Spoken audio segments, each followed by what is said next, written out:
Bonjour Romy, pourrais-tu te présenter en quelques mots s'il te plaît? Bonjour, bah, en tout cas, merci pour l'invitation. Alors, donc moi, c'est Romy, je suis comportementaliste et éducatrice canin, depuis, 2010. J'habite, Chantilly, donc c'est au nord de Paris, je suis dans l'Oise et donc je propose des stages, je propose des consultations pour les particuliers, mais aussi pour des professionnels, sur, différents thèmes comme la lecture du chien ou le mantrailing. Mhm.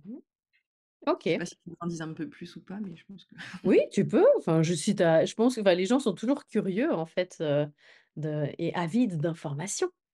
Et en plus, je pense qu'il y a probablement des gens qui te connaissent qui vont écouter. Oui, bah, oui, peut-être et puis, le but là, c'est qu'on va échanger, discuter, donc on pourra un peu parler des expériences comme ça, je pense que Ça marche. voilà. Donc, en fait, ce qui nous amène, évidemment, c'est le travail de flair. Et je crois savoir que tu proposes du man-trailing. Donc, est-ce que tu peux nous dire un petit peu bah, depuis quand tu pratiques le travail de flair avec tes chiens? Je crois que tu en as deux, c'est ça? Alors là, j'en ai Un, qu'un, un. j'ai Ah, qu'un chien. t'en as qu'un. D'accord. Et expliquer un petit peu ton parcours et comment t'es arrivé, enfin, comment t'en es arrivé finalement à pratiquer le man-trailing. Alors le mantrailing, j'ai découvert ça il y a un paquet d'années, je crois que c'était en 2013 avec mon précédent chien, auprès de Paulina Drury, qui proposait du mantrailing, dans le Val d'Oise à l'époque. J'ai découvert donc, ce qui est marrant, c'est que les premières fois, ça m'avait pas forcément, marquée, enfin, j'étais très dubitative sur différentes choses, tu sais, je me posais les questions sur, mais comment il récupère l'odeur? Enfin, est-ce que c'est la nourriture? Est-ce que c'est voilà? Donc je me suis posé plein de questions. Je suis pas rentrée dans le direct, mais c'est à force de pratiquer avec mon précédent chien, et puis surtout lui, Evan, qui était très craintif, craintif Mhm. des humains, craintif des chiens. J'ai vu l'impact bénéfique que ça pouvait avoir aussi sur lui par rapport aux gens.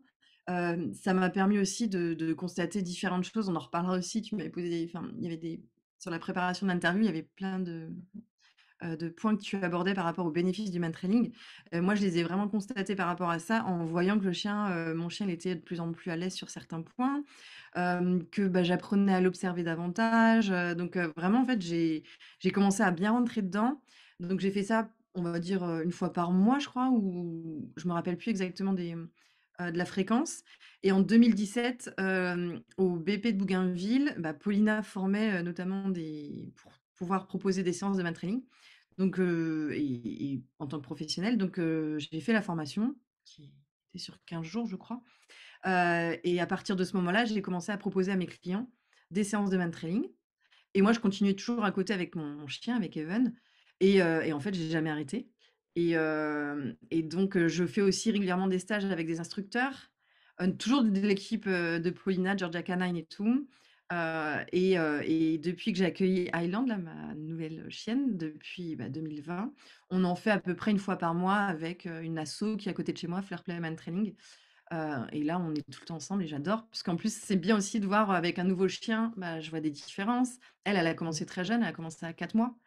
Moi, je l'ai eu à 3 ans et demi. Et enfin, je m'éclate, en fait.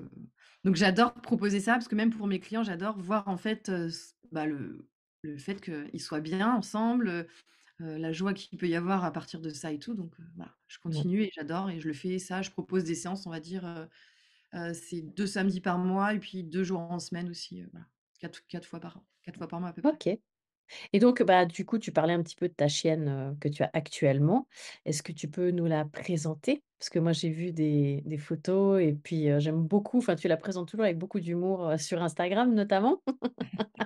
Est-ce que tu peux nous parler un petit peu d'elle? Ouais, donc Highland, bah, en fait, sur Instagram, c'est, Tata Yoyo. Mm. Alors pourquoi Tata Yoyo? C'est parce qu'à la base, en fait, c'est une chienne qui a une grosse voix, qui, en fait, sait, se faire entendre par rapport aux autres chiens et qui peut avoir, son petit caractère et puis, quand elle est en colère, on l'entend bien. Donc elle m'a Mhm. fait penser à Tati Daniel, le film, sauf que rien à voir avec Tati Daniel au niveau du nom, donc je me suis dit: «Tiens, c'est Tati Yolande, Tati Yolande, Tata Yolande» et c'est devenu Tata Yoyo. D'accord. Donc Tata Yoyo, elle, c'est une Aldotch Schäferhund, c'est berger allemand ancien type. Donc là, elle Mhm. va avoir 7 ans au mois de juin. C'est une chienne à la base qui vient d'un élevage, donc elle a eu des portées, quelques portées. Et moi, je l'ai Mm. recueillie, enfin, je l'ai adoptée à 3 ans et demi. D'accord. Elle est venue au sein de notre famille avec mon conjoint et mon fils, et elle s'est super, super bien adaptée en fait. il y a eu le feeling qui est passé direct et tout et donc en fait, c'est une chienne, enfin, qui peut être très douce et en même temps, très dynamique, très douce et en même temps très sauvage, enfin voilà, elle a un côté, enfin que j'apprécie beaucoup en fait dans son caractère et donc j'adore faire du man-trailing avec elle parce qu'elle qui a commencé très tôt, bah, justement, elle a aussi plein de compétences et c'était à moi aussi de m'adapter en me disant il y a des fois je pouvais la freiner un petit peu ou tu vois, sans me rendre compte et grâce au stage, j'ai pu réaliser que, bah, il y avait des petites choses à réajuster donc voilà, donc Alors attends, c'était juste pour que mon cerveau comprenne, donc toi tu l'as eue, elle avait 3 ans et demi? ouais, Mais elle a commencé le mantrailing à 4 à mois, c'est 4 ça ans, si je comprends bien? ouais, D'accord, donc avec en fait elle a son pas commencé avec toi? non, elle a commencé D'accord, OK. donc je l'ai pas Ah oui, vue, oui, parce que tu me disais, oui, elle a commencé le mantrailing à 4 mois, puis tu me disais: «On l'a eu à 3 ans et demi» et là j'ai dans ma tête, tu sais, j'ai dit: «Ouh là, attends, il y a des infos que je non, avant c'était percute une pas». chienne qui vivait dans un élevage, Ouais, un petit ouais, élevage familial, ouais, heu OK. et qui en fait proposait qui propose encore, du man-training, le clan des AS, qui est dans le 77 D'accord, et donc Thaïlande a commencé très jeune.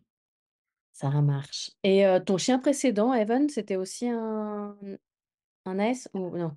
Non, c'était un golden retriever, Ah, que j'ai eu à l'âge de 4 mois, sur Le Bon Coin, enfin les petites annonces, tout ce qu'il faut pas faire, et qui s'est révélé être un chien, mais extrêmement craintif, extrêmement peureux et tout mmh. donc on a bien évolué ensemble et en fait, c'est lui qui m'a permis de rentrer dans le monde du chien et de creuser, parce que, avec toute la sensibilité qu'il avait, il y avait plein de choses à revoir en fait donc Ouais, c'est grâce à lui que j'en suis ouais, c'est souvent le cas en fait, je crois que pratiquement tous les pros, ils sont arrivés, ben, dans ce métier, grâce à un chien. Voilà, c'est clair, ouais, on ouais, a tous ça notre petit maître à penser, là, celui qui nous a fait, bien réfléchir et on s'est dit: «Ah, il faut que je creuse» et puis on a un petit peu trop creusé et puis on est tombé dedans, quoi. Mmh. on a creusé, puis on se pose plein de questions, Puis mais c'est vrai que c'est une chance, en fait. Au début, on se dit: «Oh là là, quelle galère, là, je dois gérer ça, ça, ça», mais en fait, c'est une chance énorme. mmh, mmh. Donc OK, donc cool. Et donc, alors tu as un petit peu répondu, mais ma question suivante c'était, es-tu devenu comportementaliste avant ou après la découverte du man-training? Visiblement c'est après, alors mais en fait comportementaliste, non, c'est c'était avant. ah! Comportementaliste, c'était avant. Tu es devenu comportementaliste après? En fait, je suis comportementaliste depuis 2010 et c'est la Ah! formation pour proposer, des séances, tu sais, être coach en man training que j'ai fait en 2017. Oui, oui, d'accord, mais en fait tu es d'abord devenu comportementaliste et après tu as commencé le man-training? C'est ça. OK, ça On va y marche. arriver. Le décalage se fait souvent, Ouais, c'est pour ça. c'est ça. Pourtant là j'enregistre depuis la Haute-Savoie, mais je Ah sais pas. merde! Mais effectivement il y a un décalage horaire. OK, et donc lors d'un précédent, échange, tu m'avais expliqué, enfin on a un petit peu discuté, parce qu'en plus tu m'avais interviewé, bah, pour le coup pour ton podcast, en décembre, enfin c'était un fin novembre, mais c'était diffusion en décembre et donc on avait un petit peu échangé. Tu m'avais dit que tu avais déjà suivi des stages de détection. Bah, là, tu me l'as reprécisé, donc pour l'instant, tu ne proposes pas, cette activité, mais que tu avais effectivement, enfin, que tu connaissais un petit peu. Est-ce que tu peux nous raconter, ben, finalement, qu'est-ce que tu as vu? Qu'est-ce que tu en as pensé peut-être? Et puis, bah, comme ça, tu peux aussi un peu comparer, détection versus man-trailing, même si c'est pas quelque chose que tu pratiques au quotidien. Ouais. Alors la détection, je l'ai découverte, pareil, bon, c'était il y a quelques années, bah, avec toujours Evan, mon précédent chien. Bah, c'est encore, grâce à Paulina Duruy. C'était en Vendée, c'est Stéphanie Michonneau, il y a Louise Wilson qui était venue, Mmh. heu, proposer, des stages de détection et donc là, j'ai pu commencer, en fait, un petit peu la détection, mais en initiation. Donc là, on était plus en salle et après en extérieur. Donc là, c'était l'initiation dans le sens où il fallait aussi, donner envie aux chiens, de rechercher certaines odeurs. Là, à l'époque, je crois qu'on travaillait sur les sachets de thé. Mmh. Hem, c'est vrai que c'est totalement différent du man trailing, enfin, c'est pas du tout le même contexte. C'est, aussi en fait, même l'approche n'est pas la même. Même en termes de communication, d'échange ou de renforcement, tu vois? Quand tu dois, motiver le chien et tout, c'est vrai qu'en détection, on y allait, très fort pour pouvoir le motiver lui. On avait commencé, je crois qu'avec des choses qu'il aimait bien, je sais plus si c'était des jouets à lui ou je ne sais quoi. Et après on a commencé sur une odeur. Donc ça, c'était des stages de 2 jours, hein, ou 3 jours. Donc j'ai fait Mmh. une première initiation comme ça qui m'a bien plu. J'ai trouvé ça quand même, un peu plus complexe parce qu'en fonction de l'environnement, tu vois, la recherche d'odeur, Bah, il y a des distractions aussi autour, en fait et c'était plus ou moins évident à gérer parce qu'en fait, surtout quand tu as ton chien, enfin, c'est peut-être que j'étais impliquée émotionnellement, parce que mon chien pouvait réagir aussi, sur certaines choses donc voilà, j'étais quand même un peu plus en vigilance et mais ça m'avait bien, bien plu et après j'ai fait un autre stage en détection, c'était à l'époque avec Jérôme Fraîche, alors c'était une méthodologie différente. Ouais. Avec lui, ce que j'ai beaucoup aimé, bon déjà c'est sa personnalité parce que enfin, tu vois, très dynamique, très enjoué et tout, ça m'a beaucoup plu et en fait, où on ce que je rejoins enfin, ce qui rejoint le mantrailing, c'était le fait qu'on laisse quand même le chien assez libre. On il y a pas un protocole, enfin, il y a une démarche à faire, mais je veux dire, s'il va retrouver l'odeur, on le laisse faire un maximum aussi comme il le souhaite. C'est ça, enfin, c'est mon souvenir. Après, par rapport aux autres stages en détection là que j'avais pu faire, c'était un peu plus, carré, on va dire, plus rigoureux.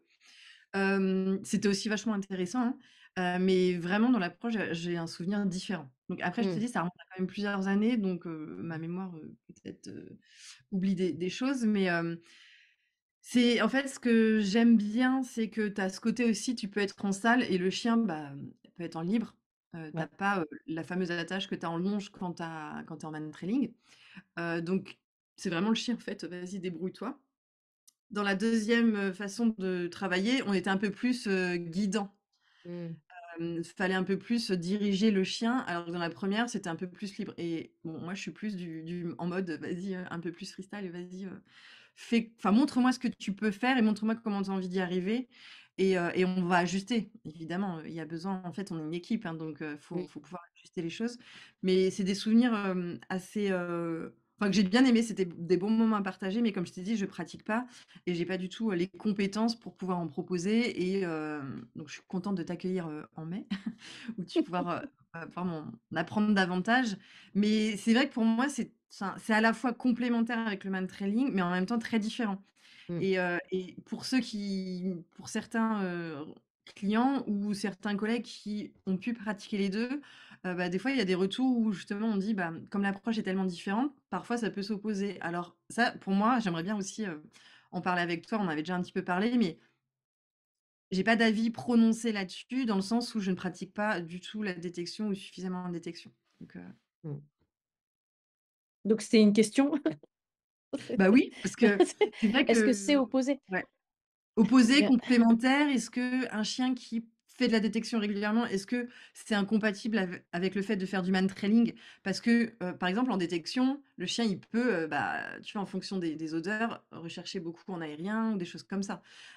Alors qu'en mantrailing, on va l'inviter un peu plus suivre la piste, par exemple. Donc, qu'est-ce Ouais. qu'il en est? Qu'est-ce que tu en penses par rapport à ça? Parce que Ah, c'est difficile d'avoir un avis, prononcé là-dessus, surtout moi avec le manque d'expérience que j'ai par rapport à la détection.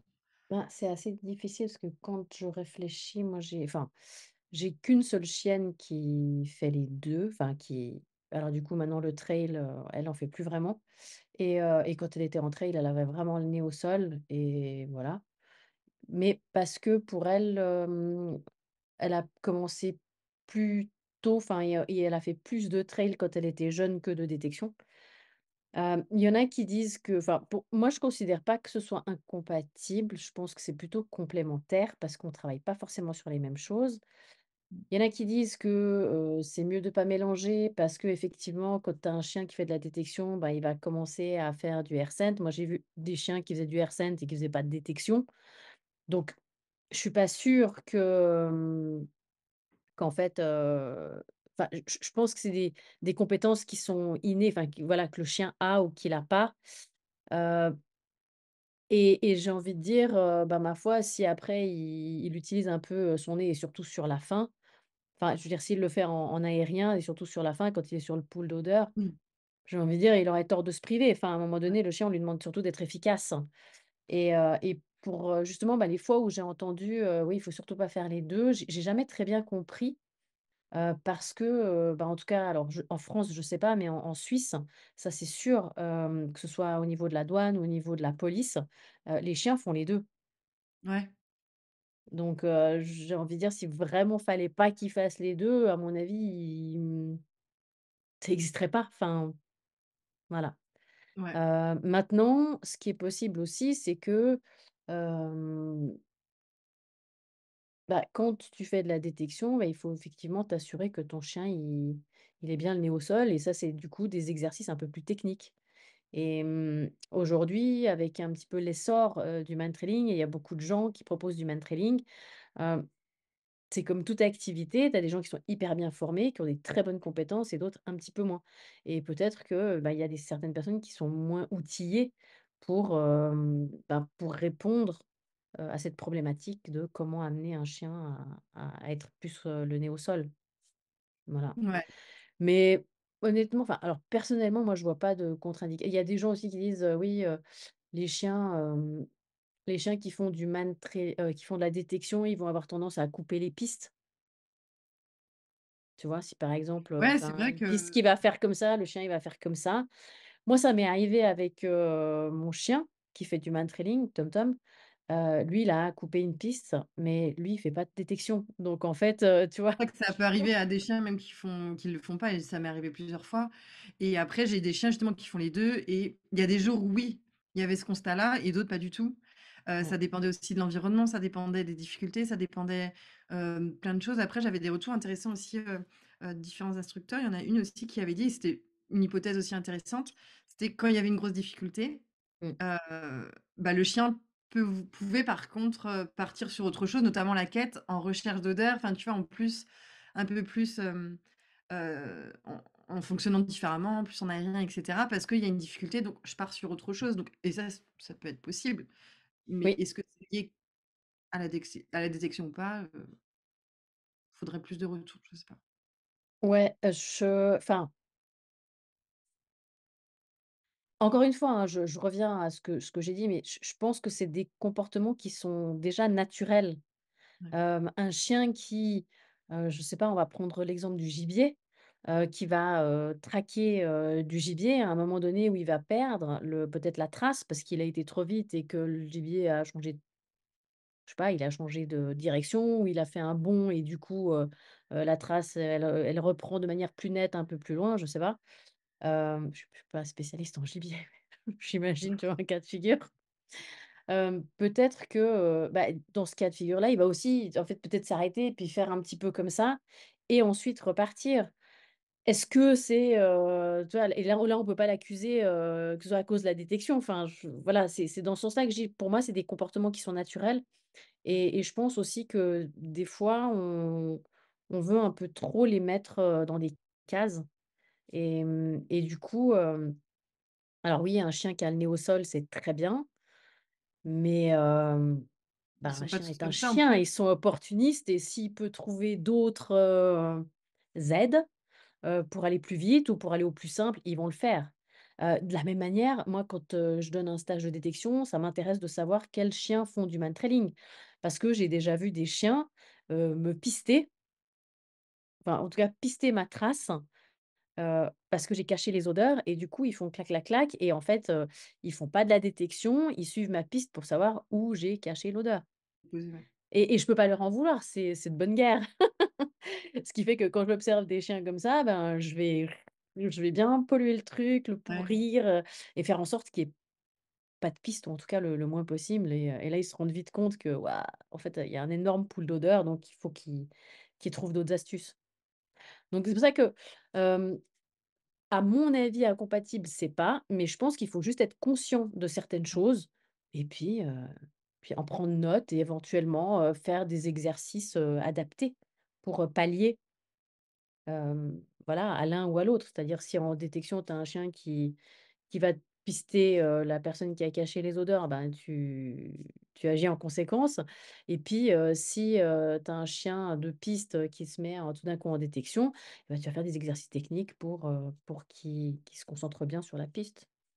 Oui, c'est surtout dans le sens où ça peut l'aider, enfin, c'est plus facile, surtout quand il y a du vent, des choses comme ça, en fait, qu'il ait pris déjà l'habitude d'aller où il y a le plus d'odeur, quoi. C'est surtout pour ça, en fait, que ça peut des fois être un peu handicapant. Mais ce que Ouais, j'aime ouais, bien j'imagine. dans le mantrailing ou la façon de faire de la détection, c'est en mode, on est souple aussi, c'est pas en mode, Mmh. rigide, tu dois, être focus là-dessus et ça, c'est moins plaisant, en fait, mais on ajuste et après le but, c'est de comprendre En quoi c'est gê enfin, est-ce que c'est gênant ou pas? Et si c'est gênant, bah, pour l'aider ou pour aider l'humain, bah, comment on va faire pour aider le binôme pour, améliorer les choses? Et si c'est pas gênant, bah, vas-y, on continue et c'est OK et on s'amuse et voilà, quoi. Enfin, c'est pas Bah, je crois que tu as surtout soulevé un point intéressant. La question, c'est, est-ce qu'on est là pour s'amuser ou est-ce qu'on est là pour, créer des chiens de guerre, quoi? Finalement, en tout cas moi personnellement, je préfère m'amuser et puis ma foi, si mon chien il prend des raccourcis, ben, ça me ouais, non, mais c'est ça, en fait. L'idée, c'est de comprendre et puis voilà et de ça et je comme tu pense dis, que s'amuser, c'est ultra ouais, important. je pense que pareil dans ta clientèle, les gens, ils ont envie de s'amuser, enfin ils non? Ah bah, si, Sauf si. si Ouais, sauf si tu me enfin, pas dis de que souci. tes clients sont des militaires, des gendarmes et qui tu formes Bah, ils des seront chiens mal de barrés guerre. avec moi, hein, donc déjà, ils viendront Ah pas chez bon? moi parce que ce serait un petit peu la merde.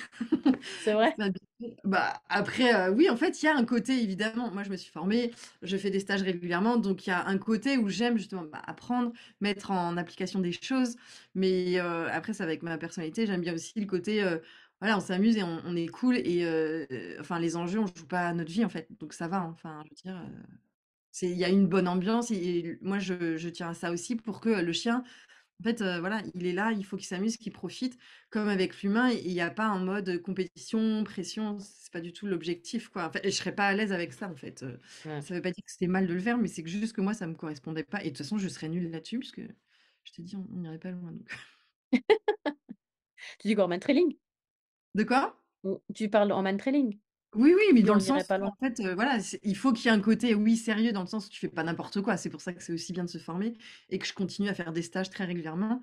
Mmh. Mais il y a un côté aussi, légèreté et pas de prise de tête dans le sens où, on voilà, c'est des chiens, on fait, 1 fois par mois ou 2 fois par mois pour les chiens qui viennent régulièrement et c'est OK et voilà et on profite et après on peut évoluer avec ses binômes, au fur et à mesure, on augmente, on fait des difficultés, des choses comme ça, mais voilà, c'est dans un bon esprit, pas d'enjeu, Ouais. professionnel Autre que de déjà. s'amuser. Bah, oui, oui et puis on n'est pas des pros, enfin donc Ouais, ouais. tu vois l'objectif, quoi. Non, non, c'est clair. Parfait. Hem, oui, est-ce que le fait de pratiquer une activité de flair a changé ton regard sur nos compagnons? Bah, oui, oui, je pense clairement. Alors, on le sait tous, l'odorat, c'est le sens le plus développé. Enfin, tu vois, dans la théorie, on le sait. Hem, ce que ce que j'ai adoré voir aussi, c'est, bah, justement la façon dont le chien arrive à retrouver une odeur, une piste et cetera.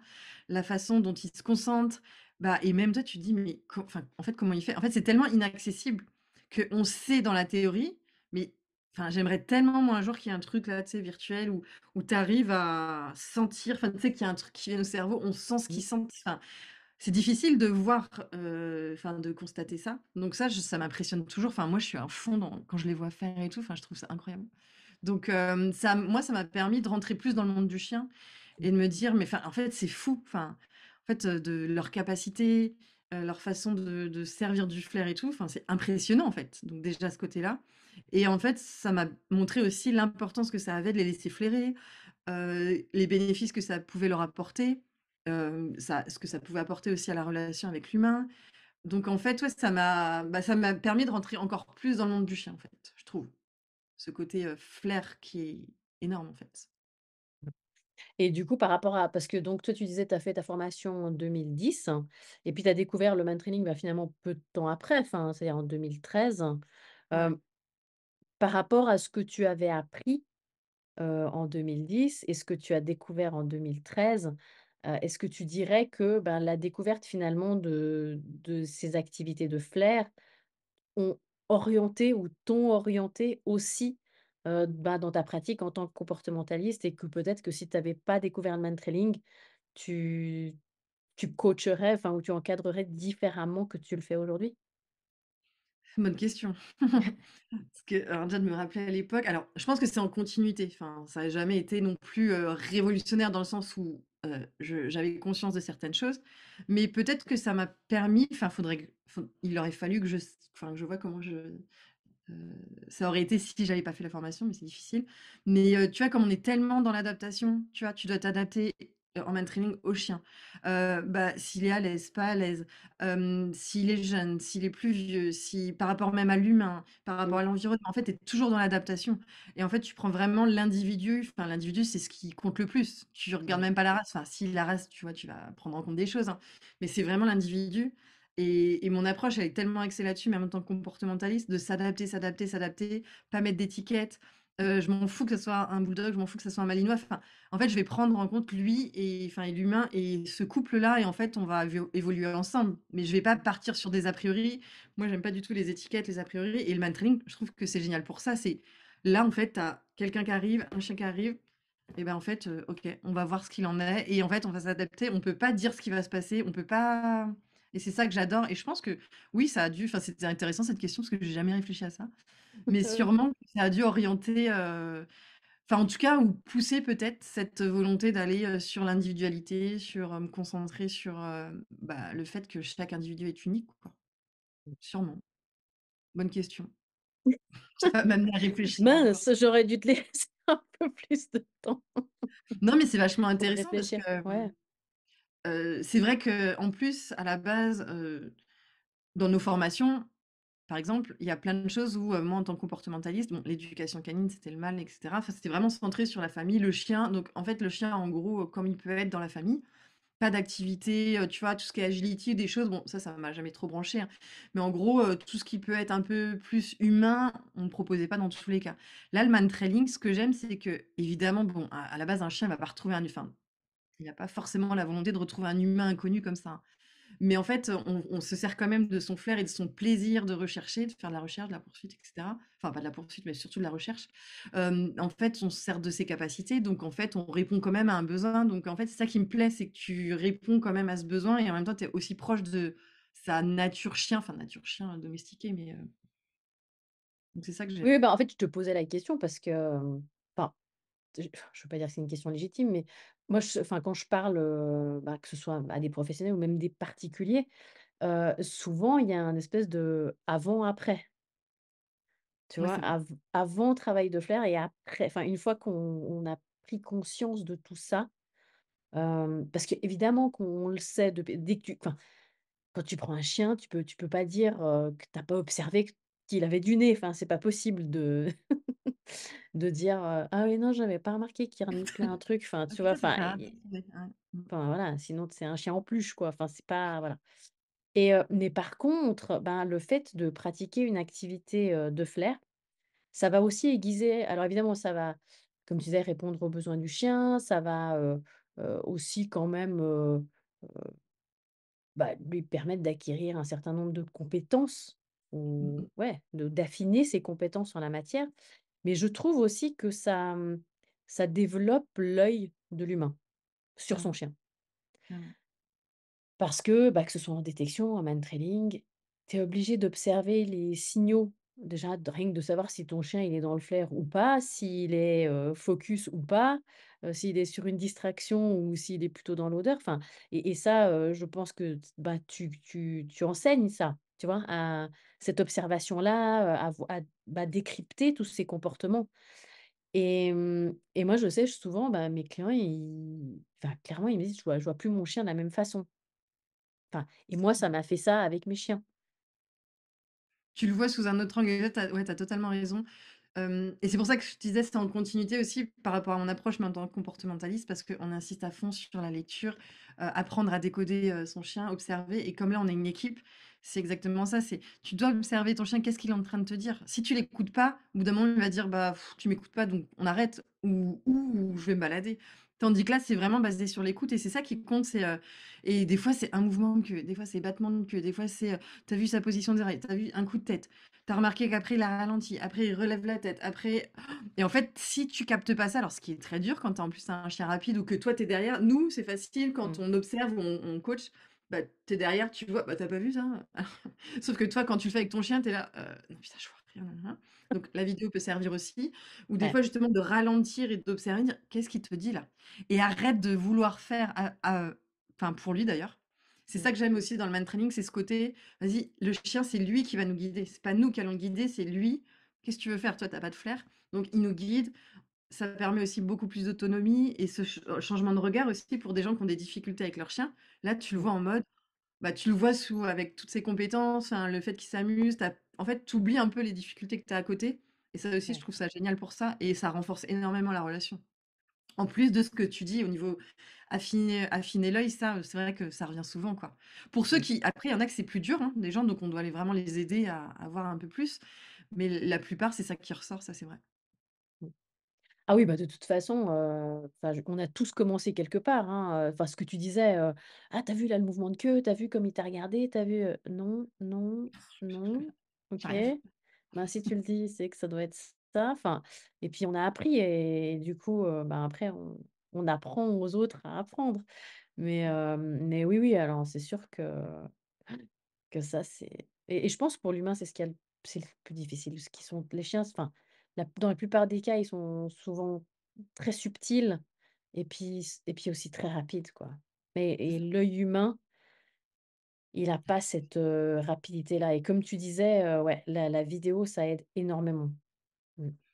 Je le fais pas assez, ça faudrait que vraiment que je le fasse plus moi, l'analyse vidéo et tout, pour que vraiment les gens se rendent compte aussi. Parce que nous, on le dit en direct, mais c'est pas pareil et c'est vrai que je sais, bah, justement des instructeurs le faisaient plus et j'ai pas encore ce réflexe, faudrait que je le fasse beaucoup plus et bien qu'avec les séances, au fur et à mesure, les gens, ils se rendent compte de plein de choses Oui. et comme tu disais, ça change le regard. Moi, j'en ai plusieurs aussi, c'est, pas qu'en man training, c'est en dehors de ça, quand ils font les balades. «Putain, mon chien maintenant, il sent plus. Tiens, lui qui était pas super à l'aise aussi avec, certains humains, je le sens beaucoup plus à l'aise. Tiens, je le laisse beaucoup plus le choix de choisir aussi». Enfin, tu sais, c'est ce qu'on propose déjà en tant que comportementaliste, laisse le Mmh. choix. Laisse-le te guider là où il va et bah, là, en fait, comme le man training, c'est exactement ça, bah, en fait, ça permet à l'humain de faire plus confiance à son chien aussi en disant: «Tiens, mais en fait, il est capable de faire tout ça et en fait, je peux lui faire confiance» et des fois, ce qui est dur et moi, ça a été mon défaut et c'est là encore des fois, est-ce que je peux faire confiance à 100? Mais je pense que moi, c'est un problème à travailler, sur moi, hein et ça le montre aussi le man training. Des fois, tu vas dire: non, il est pas censé de passer par là». Enfin, tu vois? On n'est pas censé savoir tout le temps, hein. Ouais. On travaille aussi en double aveugle, on doit savoir tout le temps où est parti le traceur Mmh. et des fois, tu sais, en fonction de ce que tu as mis en place, tu dis: «Non, non, mais il peut pas être là-bas, nin et le chien, il te le dit, il te le dit, il te le dit et toi, à un moment, tu te dis: «Bah, non, non, mais ça peut pas» et en fait, tu te rends compte qu'à la fin, il te l'avait dit et là, c'est là que tu te dis: «Faut que je lui fasse plus confiance» ou mais c'est un apprentissage à faire sur soi aussi. Donc c'est ça que j'aime aussi dans le man training, c'est fais-lui confiance, en fait.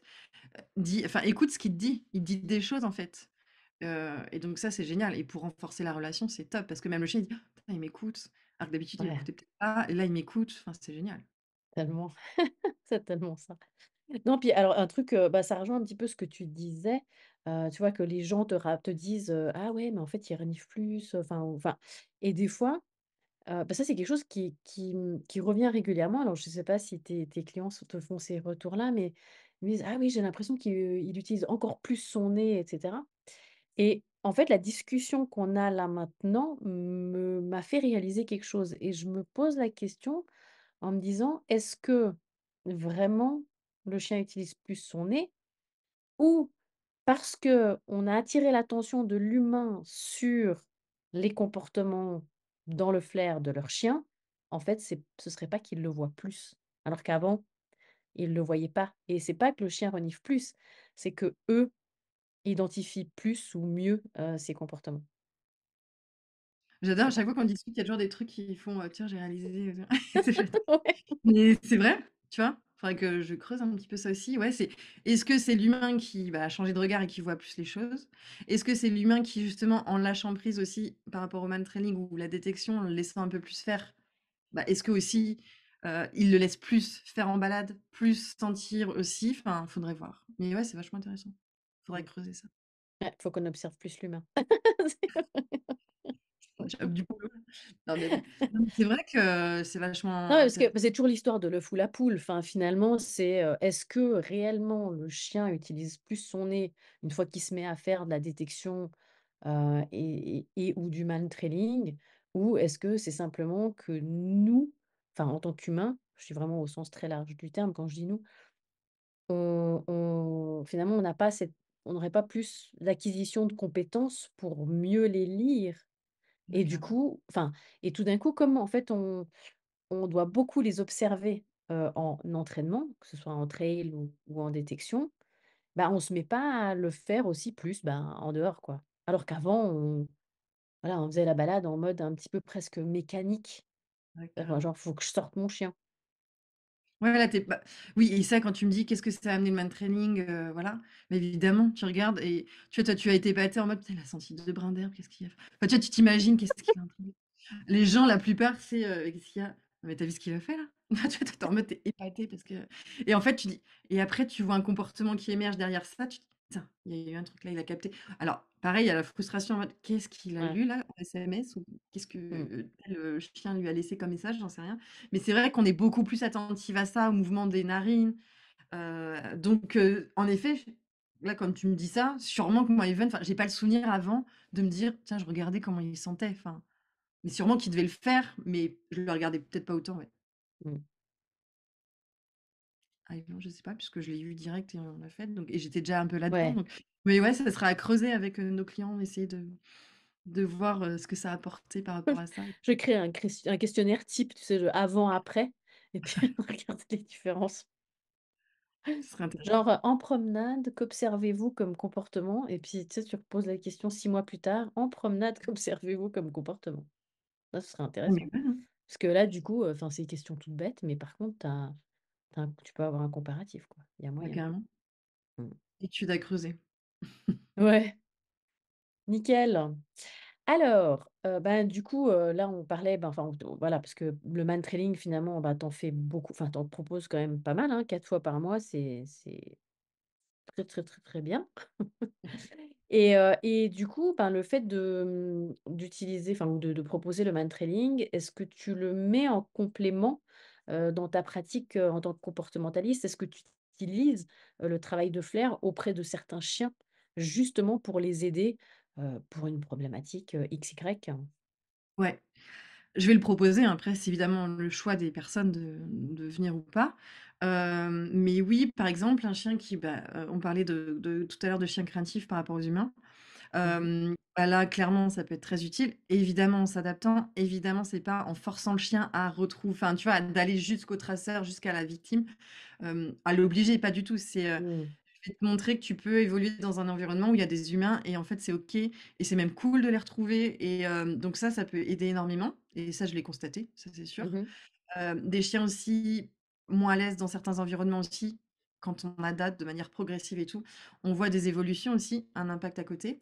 Pour les chiens qui ont du mal à se canaliser en termes d'énergie, Mmh. alors pareil, est-ce qu'ils ont du mal à se canaliser ou est-ce que c'est l'humain qui pense que, comme c'est un chien, énergique, il faut le dépenser davantage, donc ils vont beaucoup le monter en excitation? Là, à l'inverse, on est en mode, par contre, on va rechercher alors qu'il soit stimulé, motivé, oui, mais pas, surexcité, excité à ne pas prendre de décision, sinon ça marche pas de toute façon. Et Donc du coup, tu là, as, des exemples, au niveau, ben, des chiens qui vont présenter ce type, enfin, que ça du coup, ça va se traduire comment au niveau comportement, chez ces chiens? bah, par exemple, un chien qui a du mal à se canaliser, on va dire, Mmh qui mh. monte vite en excitation, tu vois? Alors soit très rapide dans les déplacements, soit dès qu'il y a, une difficulté ou peu importe une stimulation, il va sauter, il va courir, enfin, tu Mmh. vois? Il va avoir du mal à gérer. Là, on va voir, bah, justement en man trailing, donc on va faire évidemment les initiations, hein. On va observer le comportement du chien. Là, l'avantage, c'est qu'au fur et à mesure, au départ, il voit la personne partir. Mmh mh. C'est pour le motiver ou on va le solliciter au départ pour qu'il ait envie de retrouver la personne. Après, on enlève cette vue, enfin, au fur et à mesure.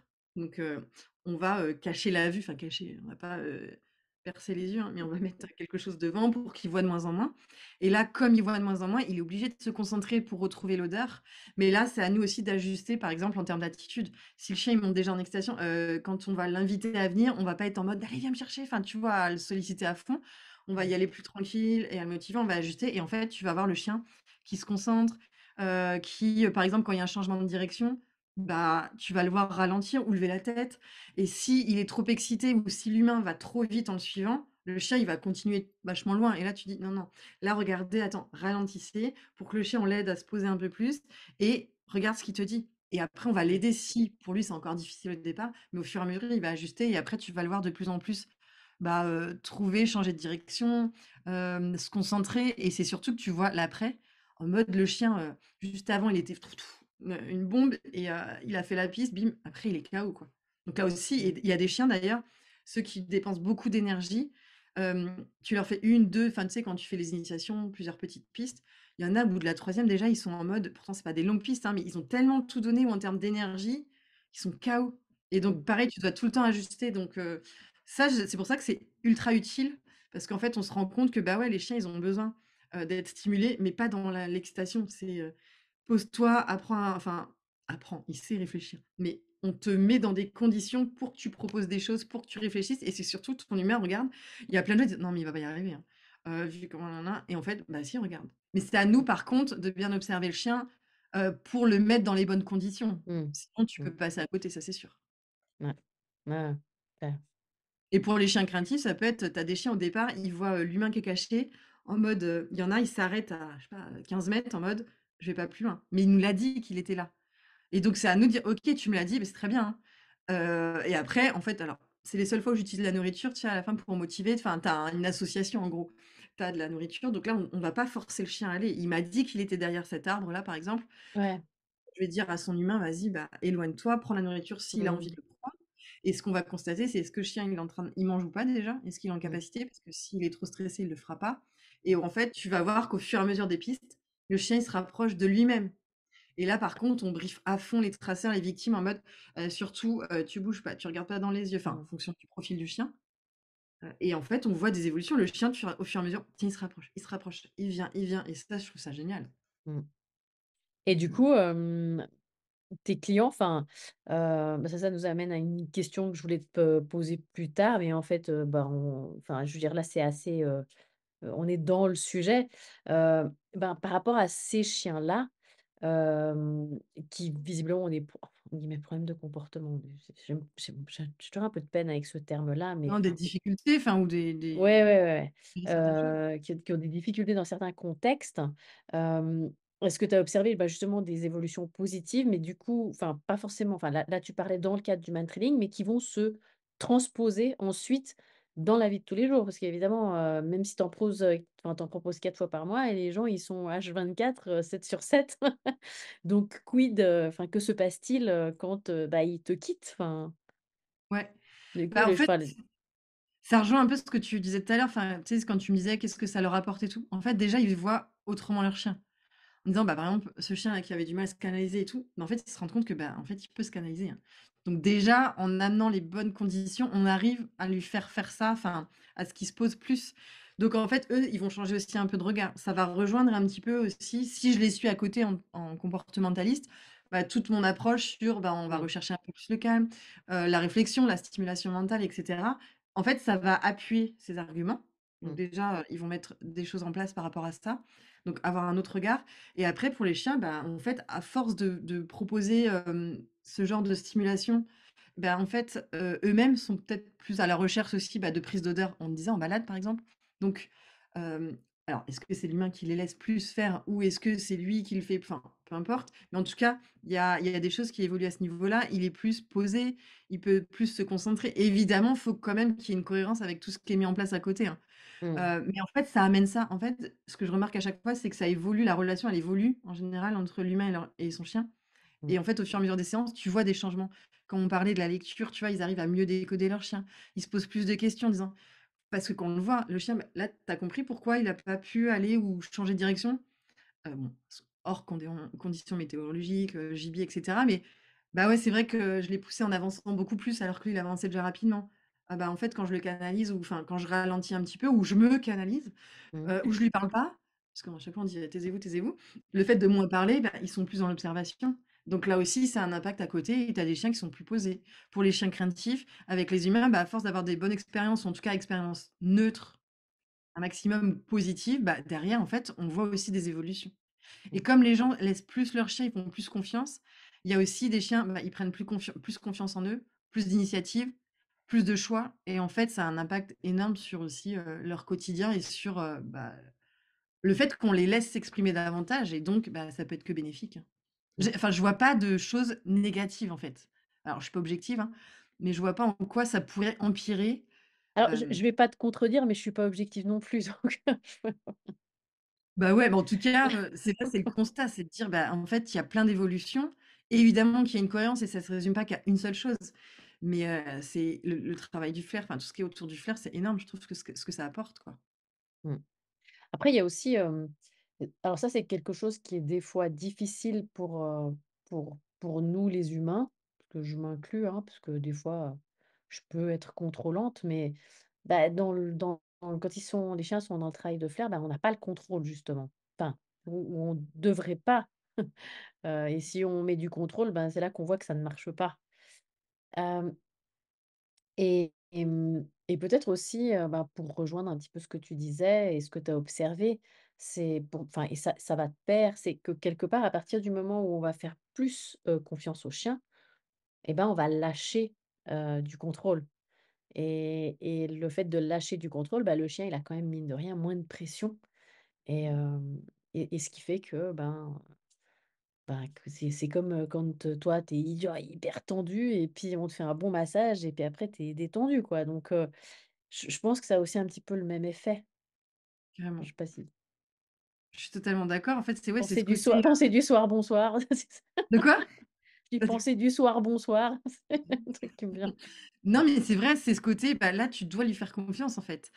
Et comme tu dis, le côté trop contrôlant, et c'est pour ça que ça marche pas quand les gens, ils sont en mode compète, bah, vas-y, hein, là, c'est foiré, tu lui mets une pression dès le départ. En plus, toi, tu mets une pression parce que tu me tends, parce que là, tu tends ton chien. Tu te tends aussi, en plus, puis, vas-y, Mmh, détends-toi, en fait, tu joues vraiment pas ta vie. Le fait de lâcher prise sur des choses, bah oui, ça a un impact sur le quotidien, en fait, parce que tu as moins ce contrôle. Alors oui, on va contrôler certaines situations parce qu'on vit avec des chiens dans des sociétés humaines, mais et c'est pour ça que ça correspond aussi à l'approche qu'on peut avoir en tant que comportementaliste, où on est en mode écoute mutuelle, vas-y, mmh, observe-le, lui il t'observe, fais-lui confiance, lâche prise sur des points, accepte comment il est aussi. Et là, le mentoring, c'est ça aussi, à des moments, c'est accepte lui, regarde ce qu'il te propose, bah, accepte ça en fait. mmh. Et que peut-être l'autre chien, il fait pas du tout pareil, mais c'est comme ça. Et lui, il est comme ça. Donc accepte ça.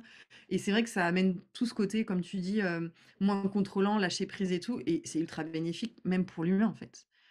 Et lui, il se détend, il fait: «En fait, c'est cool». Enfin, à quel moment c'est pas cool d'être plus détendu ou d'être moins contrôlant? Enfin, sauf si tu as Ouais, mais beaucoup d'angoisse aussi, enfin, tu vois, ça dépend des gens, hein. ouais et puis après, enfin moi je suis plutôt cool de nature, mais pour avoir vécu avec plusieurs chiens, réactifs, enfin tu deviens un phare quoi. Tu es là, tu vois?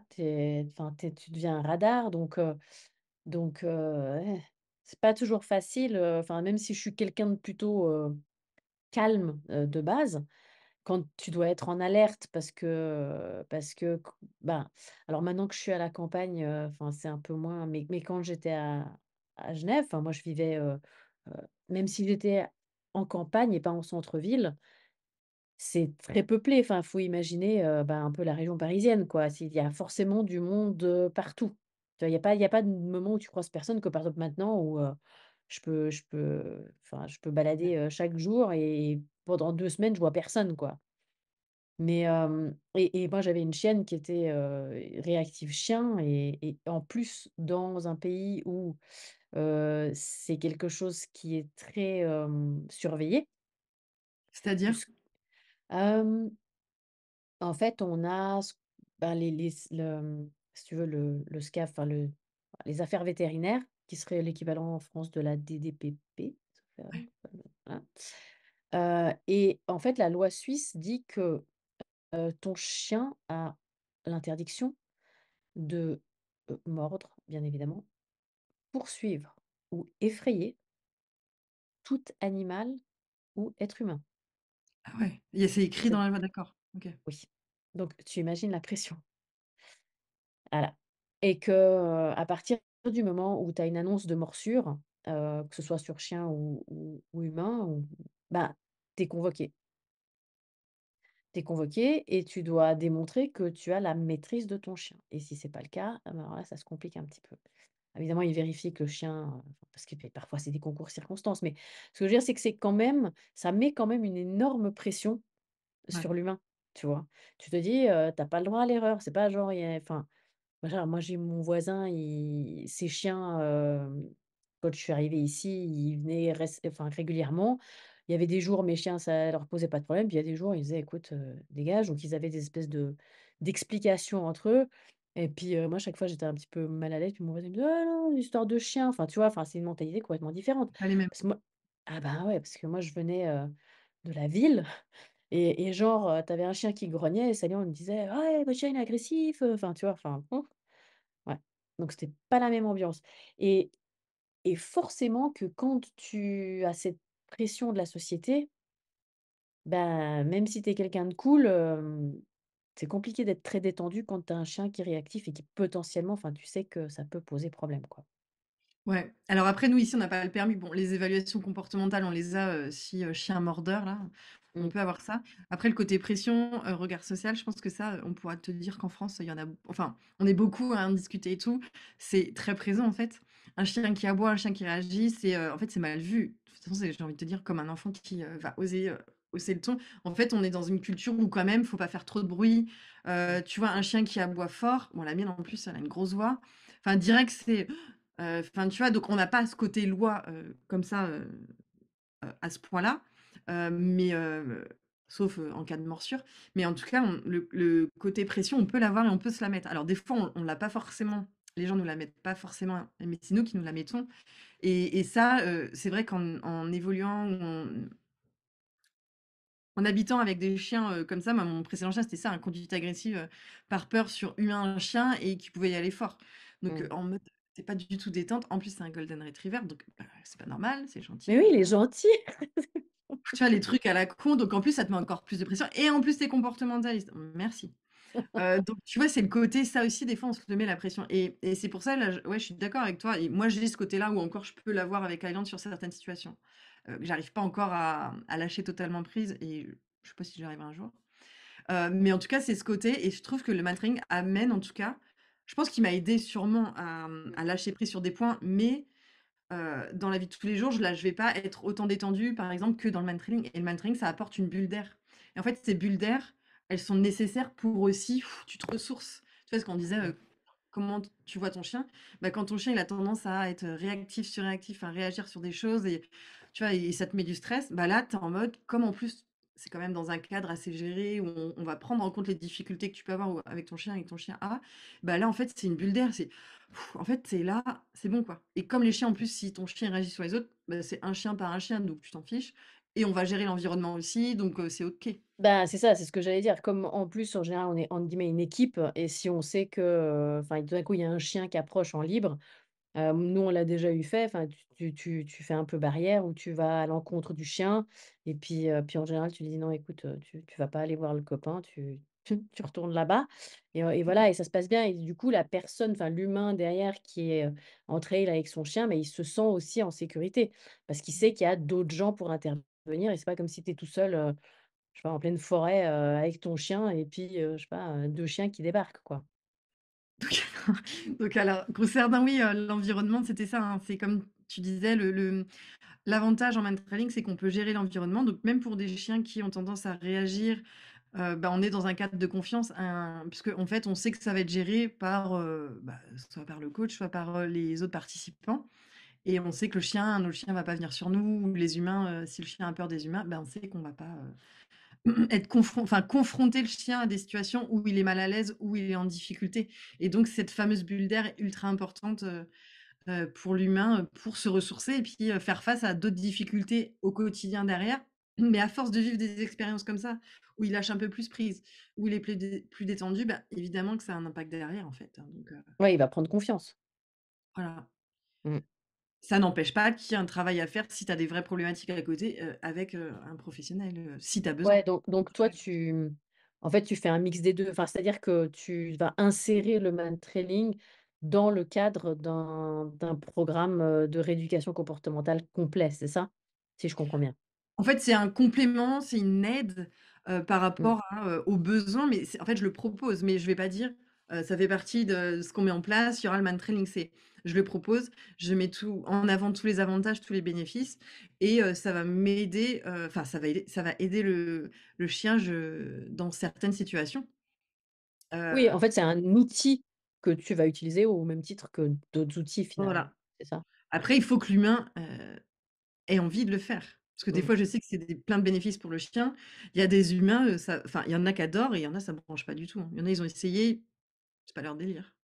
Mmh. Donc, je vais pas, là, Ouais. comme on est dans une activité de plaisir, il y en a, ils vont dire: «Oh, je le fais pour mon chien». Ouais, mais en fait, ça marchera pas, hein. Il faut que Mmh. toi-même, tu aies envie de le faire ou que tu sois à l'aise. Alors après, on peut leur donner, en fait, ce côté, bah, tu vois, tu vas prendre plaisir davantage et cetera, mais en fait, il faut qu'ils aient envie de le faire. Tu peux pas dire: «Je le fais pour mon chien», Et ça, ça tu peut être l'as un démarrage. Mais Ça, tu l'as ça observé, par exemple, est-ce que tu as observé ça, par exemple, des gens qui le enfin, justement, qui disaient: «Oui, moi, je le fais pour mon chien» et qu'au final, bah, justement, ça a pas vraiment matché? Enfin, il y a jamais eu vraiment ce comme tu dis, ce lâcher prise ou cette mise en confiance, qu'on bah, justement, qu'on peut observer parce que l'humain, n'était pas dans le truc. Ça, c'est quelque chose que tu as vécu? ouais. Alors peu, hein, parce que alors en général, ceux qui veulent faire du mantrailing, déjà, enfin, tu trouves pas le mantrailing enfin, partout, en fait, donc déjà, c'est que tu as fait une petite recherche, ou on t'en a parlé, ou Mmh, c'est moi qui en ai parlé. mmh, Donc après, je leur dis: «Bah, sinon, en clientèle, bah, regardez un petit peu». Donc il y en a, ils vont découvrir, enfin, ils vont regarder et se renseigner et d'autres, c'est ils arrivent le jour même, hop, OK. Et justement, les personnes qui j'ai pas vu plusieurs fois avant ou, tu vois, c'est comme en tant que comportementaliste, tu as des gens qui vont adhérer à l'approche, enfin, à ce qu'on propose et d'autres, ça va bloquer.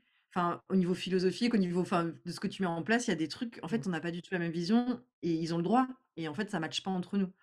Donc ça peut être le cas et là, le mentoring, imagine, je les ai vus avant, ils viennent à une séance et tu en as en fait, bah, ce côté, très contrôlant où j'ai eu le cas, mais avec des personnes qui ont vachement évolué aussi, c'est, tu sais, quand tu as beaucoup d'expériences de club d'obéissance et d'ailleurs, je le vois sur les chiens, on voit ceux qui ont fait beaucoup d'obéissance, ceux qui ont fait beaucoup d'activités très contrôlantes, bah, le chien, il est en mode: «Qu'est-ce que je dois faire là?» Le moindre petit freinage sur la longe, le moindre mot, c'est le chien, il se bloque. Et comme la longe en plus, c'est un apprentissage, c'est pas évident, où tu dois apprendre à bien manier, pas le bloquer et cetera.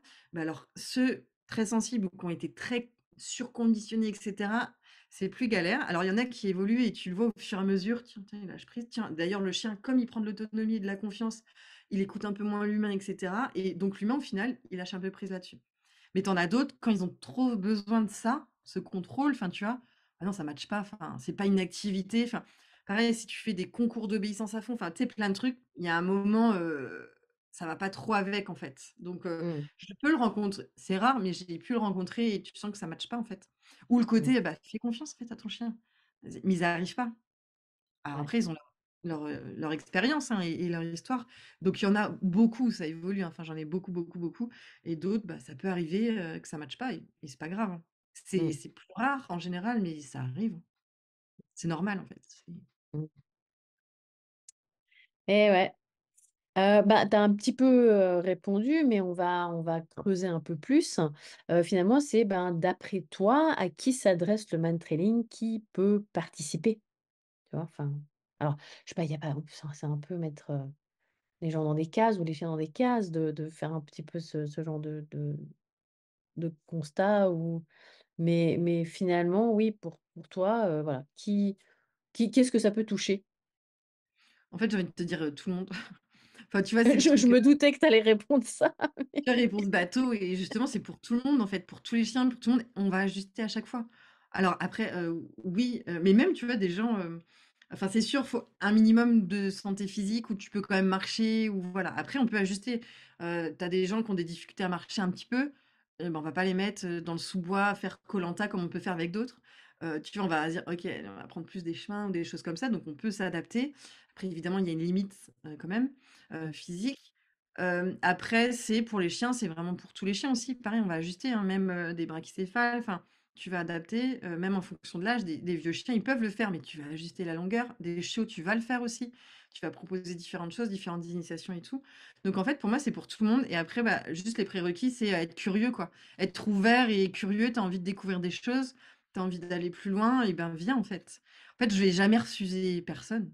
mmh, Et même si c'est des gens, tu sais, quand on parlait les fameux clubs et tout, enfin, en fait, c'est ouvert à tout le monde. mmh, Heu et par exemple, juste après le matériel, s'il y en a qui arrivent, collier étrangleur, des choses comme ça, on va leur dire: «Non, non, par contre, on change, on met un harnais». Bon, de toute façon, il faut un harnais de traction, mmh, harnais mantrailing ou un harnais de canicross s'ils ont pas le mantrailing, mais c'est équivalent. Tu vois, mmh, en fait, c'est ces côtés-là, mais après le reste, c'est en fait, c'est pour tout le monde, donc c'est ça que j'adore, en fait, c'est juste soyez ouverts et justement, laissez-vous porter parce que tu en as aussi quand ils ont fait d'autres disciplines ou par exemple, je sais pas, du pistage, nin français avec une méthodologie. Toi, tu arrives: «Alors, on va essayer différemment». Tu vois, le chien, l'approche qu'on peut avoir aussi, c'est le chien, laisse-le prendre l'odeur. On va mettre l'odeur au départ, enfin, tu vois? On va l'inviter, enfin, en fait, de comme elle est disposée sur le chemin, la personne va partir se cacher, elle va laisser l'odeur au milieu du chemin. Au final, beaucoup de chiens vont aller d'eux-mêmes, tu sais? Il y a mmh. un truc par terre, tiens, je mets l'odeur dessus. Ouais, mmh, Avant et même moi quand j'étais formée au tout départ, c'était en mode tu prenais le sachet, vas-y, enfin presque. Alors qu'en fait, on sait en plus tu sais, le nuage d'odeur qu'il y a Mmh. autour, il a pas besoin d'être là, donc tu Ouais et vois, puis c'est tu as aussi des chiens qui vont faire comme ça, genre, ah juste parce oui, que tu leur approches quelque chose du nez, ils vont faire: «Non, non, voilà. attends, non». Ou tu en as d'autres, justement, au départ. Alors après, c'est chacun a des approches différentes. Après, il y a pas bien ou mal, hein. Mais je sais qu'au départ, nous, on avait tendance à, tu vois, à amener le chien, en fait, on va cercler autour de l'odeur pour l'aider, hein. Alors que là, en gros, maintenant, c'est en mode, tu vas, t'as l'objet, bah, vas-y et Et on choisis regarde ce où qui on se peut passe. aller. Voilà, Mmh. on te met avant, on habillait, par exemple, on mettait le harnais au départ, alors que maintenant, c'est à la sortie de voiture, sauf cas particulier, mais c'est sortie de voiture, tu es déjà en longe, tu es déjà en il y a pas besoin le chien, il sait très bien, même s'il a le harnais, qu'il va en man training ou qu'il va pas. Tu peux le promener même avec le harnais, il saura qu'il est pas en man training, donc Mmh. ça va. Ah oui, oui, oui, je sais, moi ben, TomTom, il sait qu'il est en mantrailing et même quand je lui dis: «Allez, fais pipi», enfin, puis c'est un mâle, hein, donc les mâles, un mâle entier, ils ont pas de problème à faire pipi. Et ben, non, non, non, lui, il veut partir en piste, il veut pas faire pipi et des fois, il est casse-bonbon pour ça et du coup, ben, il arrive en bout de piste, il a trouvé la personne puis là, il commence à faire pipi. Mais tu vois, des fois, ça fait genre 2 heures qu'il est en voiture et tu dis: «Non, gars, vas-y, fais pipi, ça ira mieux après». «Non, non, non, moi, je veux faire». Je suis je fais le Du j'ai coup, ben, tu es là, ben, voilà, tu fais le pied grue comme ça pendant 10 minutes, tu fais des allers-retours sur ton petit tronçon de bout de champ là, parce que tu veux pas polluer le reste et puis au bout d'un moment, tu dis: «Bah, écoute, tu veux pas, hein, c'est pas ma vessie». c'est Non, mais ouais, Ouais. voilà, ils se mettent en condition et c'est pour ça que nous, bah, ce côté, on parlait de pas contrôlant, lâcher prise. Vas-y, laisse-le en fait, il va t'amener et laisse-le voir ce qu'il propose, laisse-le voir, laisse-le prendre l'odeur comme il le souhaite. Regarde ce qu'il veut où il va en fait et Mmh, regarde ce qu'il te dit. Est-ce que c'est dans cette direction? Est-ce que c'est à droite, à gauche? mmh. Ça. Nickel et donc voilà, bah, là, tu t'en as un petit peu parlé, c'est cool parce qu'en fait, tu anticipes mes questions. Bah, finalement, comment est-ce qu'on peut débuter en mantrailing? À quel âge? Est-ce que tu as des astuces à, bah, donner aux auditeurs ou aux personnes qui regardent sur YouTube? Voilà, peut-être les choses à éviter, si on est intéressé par le mantrailing. Sur quoi on doit se concentrer? Alors quand tu veux dire éviter, c'est-à-dire, Bah, genre, moi demain, je veux débuter le mantrailing. Quelles sont les infos, dont j'ai besoin pour faire, peut-être, les bons choix? Enfin, pour parce que choisir comment l'activité? Ouais, ouais, ouais, ou choisir, ben, le professionnel ou la personne ouais. vers qui je vais m'orienter. Parce que finalement, bah, tu vois, c'est comment débuter en mantrailing. Il y a différentes façons. Mmh. Et puis quand je dis à quel âge, bah, là aussi, il y a différentes réponses et souvent, bah, aujourd'hui, on est dans un monde, ben, avec les réseaux sociaux, avec, l'abondance d'informations. On lit tout et son travers et moi, j'ai des gens, des fois, qui me contactent, par rapport à des problématiques et puis ils me disent: «Oui, ça fait 3 jours que je lis des trucs, mais je lis ça et je lis ça et je lis ça et finalement, je sais plus quoi faire». Ouais, c'est Donc ça. voilà, si tu devais aiguiller, genre voilà, moi je suis le client lambda et je dis: «Bonjour, j'aimerais débuter en mantrailing, quid, comment, quoi?» Alors encore une fois, enfin voilà, moi je fais ça en mode loisir, donc je ne parle pas en tant que, professionnel, qui fait ça tous les jours, en mode, j'ai plus le terme, enfin utilitaire, enfin en mode, mince, c'est le terme, professionnel, enfin tu vois, de la Ouais, recherche, mmh, policier ou autre. Donc moi, c'est vraiment en mode loisir, oui. j'ai Oui, mais mon bon, du coup, les expérience, les gens les gens qui te contactent, enfin, je veux dire, la plupart des c'est des gens qui loisirs, regardent voilà, c'est des mantrailing, c'est gens du pour loisir. loisir, ouais, ouais. Donc après rechercher, c'est déjà, bah, je pense renseignez-vous sur le professionnel dans le sens où quelles sont les formations qu'il a pu faire. Enfin, est-ce que déjà il a fait des formations? Bon, en temps normal, oui, hein, quand même.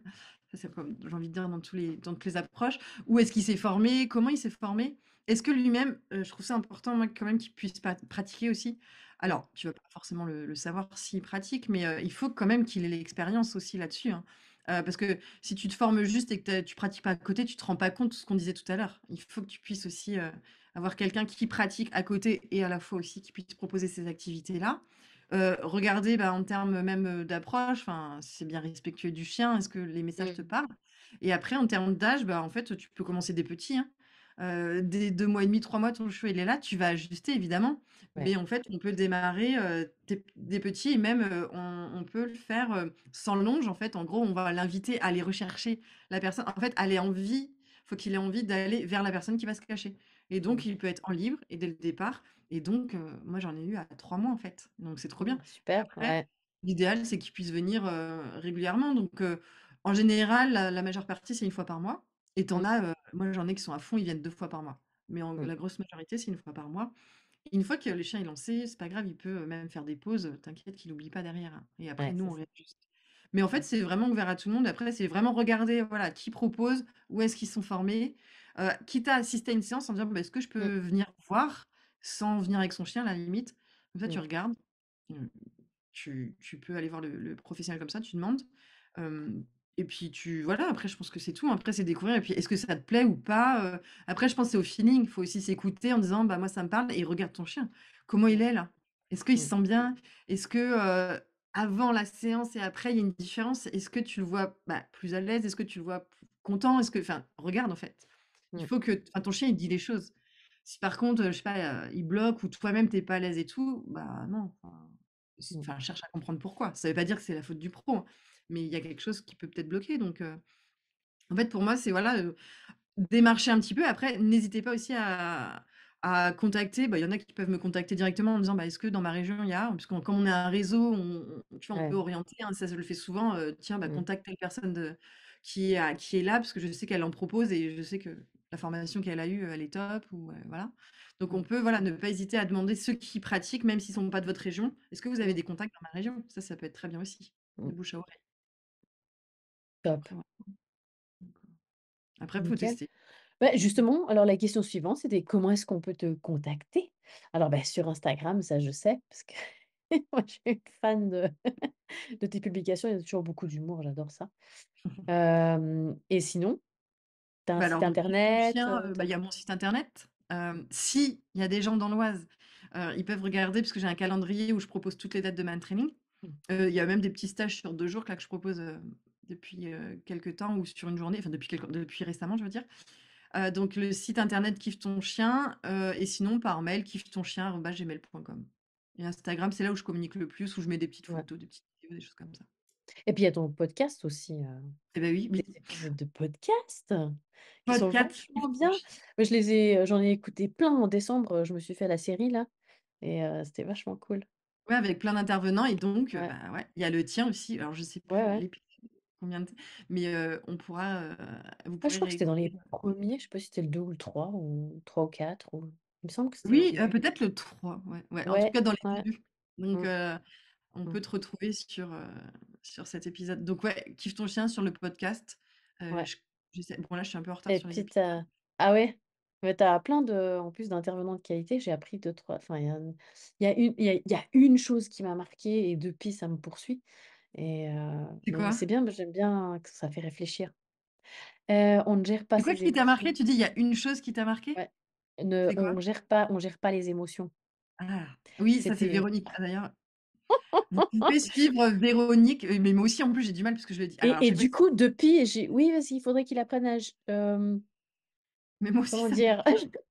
Je peux plus dire gérer ses émotions, c'est tellement vrai Ouais.